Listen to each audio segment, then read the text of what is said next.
Bade'nin Kıvılcım'a karşı ölümcül planı herkesi şok edecek. Ömer'le Kıvılcım'ı bekleyen peş peşe sürprizler tüm izleyenleri ekran başına kilitleyecek. Çimen'le Emir'in evliliğinden sonra yaşanacak bomba olay kaos seviyesini uçuracak.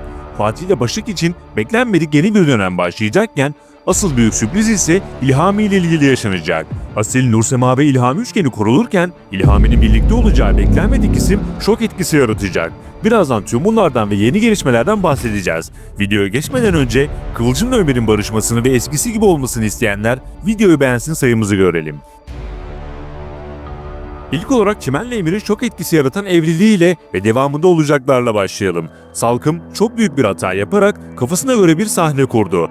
Ama sonucunda hem yıllardır dostum dediği arkadaşını kaybetti, hem herkes ayıp etti, hem de kendisi çıldırdı. Ancak Salkım kısa süre içinde kendini toparlayacak ve bundan sonraki asıl amacı Çimen'e karşı psikolojik baskı yaparak yıldırma politikası uygulamak. Bu yönde Çimen'i çıldırtacak cinsten çok ince hamleleri olacak.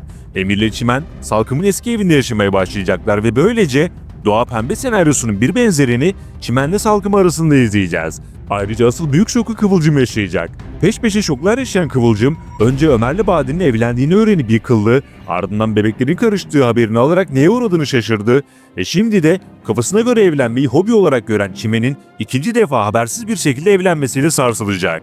Yani Kıvılcım kızılcık oldu. Bir türlü Ünal ailesiyle bağlarını koparamıyorlar.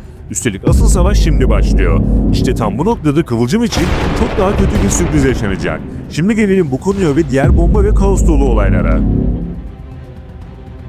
Kıvılcım, Çimen konusunu şimdilik rafa kaldıracak. Çünkü uğraşacağı çok kritik bir durum var. Bebeklerin karışmasıyla neye uğradığını şaşıran Kıvılcım, durumu Ömer'le paylaştıktan sonra duygusal anlar yaşarken Ömer onun tek dayanağı olacak. Kıvılcım her ne kadar Bade ile evlenen Ömer'e karşı çok öfkeli olsa da anlık olarak Ömer'le yakınlaşması tüm işlerin seyrini değiştirecek. Çünkü bunu gören Bade yeni bir aşamaya geçerek asıl şok planını uygulayacak. Bade yeni planı ile Kıvılcım'dan tamamen kurtulmanın hesaplarını yapacak. Yani Kıvılcım'ı ölümcül bir sürprizi bekliyor. Giderek daha tehlikeli olmaya başlayan Bade'nin şok planı heyecanı üst seviyelere çıkaracak. Peki Bade'nin işi ne zaman bitecek? Bu zamana kadar dizide en akıllı gördüğümüz Ömer, son yaptıklarıyla pek akıllı davranmadı. Bade'nin tek şansı 4 hafta içinde Ömer'den hamile kalmak olacak.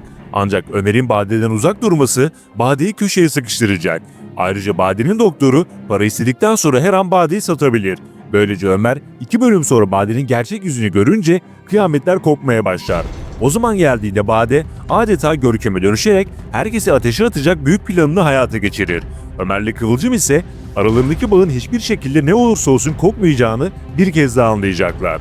Çocukların karışmasıyla asıl öz çocuklarına kavuşmaları duygusal dakikalar yaşatacak. Öte yandan son bölümdeki sahneleriyle herkesi güldüren ve seyir zevki veren Fatih ile Başak artık net olarak birbirlerine aşık oldular ve alıştılar. Ancak bu ikili son bir engebeli yol bekliyor. Önce bir ayrılık, ardından karşılıklı aşk itirafları ve ciddi bir yakınlaşmayla geri dönüş olmayan yeni bir başlangıç yapmaları bekleniyor. Şimdi gelelim Asil, Nursema ve İlhami üçgenine ve İlhami ile ilgili bomba teorimize. Asil ve Nursema flört edercesine birbirlerine karşılıklı hamleler yapıyor. Hem birbirlerinden hoşlanıyorlar hem de istemem yan cebime koy hesabı res çekiyorlar. Bu konuda Elif ve İlhami mağdur olanlardan olacak.